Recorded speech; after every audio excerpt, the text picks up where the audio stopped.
Everyone, mega love shout out, and once again, this is Teacher and Channel.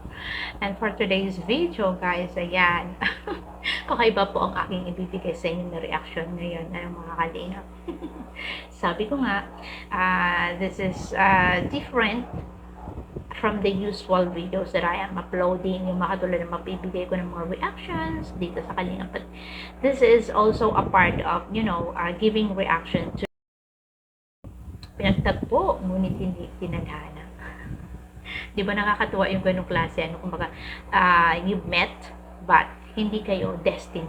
Naniniwala ba kayo mga kalingap sa tinatawag nating destiny? Someone na talagang ibinigay sa inyo ng Panginoon. Someone na para sa'yo. Someone na deserve ng love mo dahil syempre, God knows kung ano yung best para sa'yo. So, naniniwala ba kayo doon mga kalingap? Nasabi ko nga,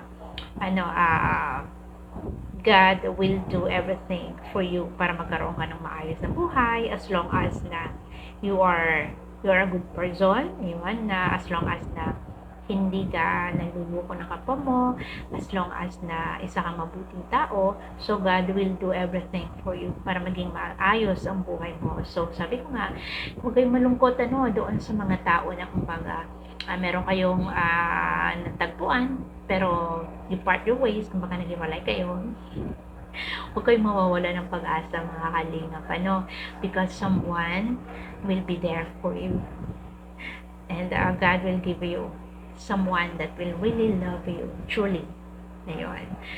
So mga kalingap, sabi ko nga, merong isang tao na para talaga sa iyo.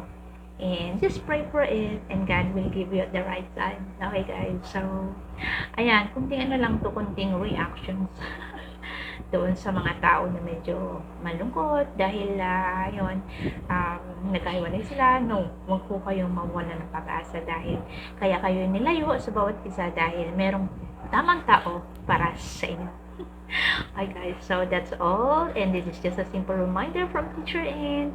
I hope you like it guys. So once again, I just wanna wish you all guys good morning, good afternoon, and good evening to all of you guys. Love you, and God bless us all. Bye.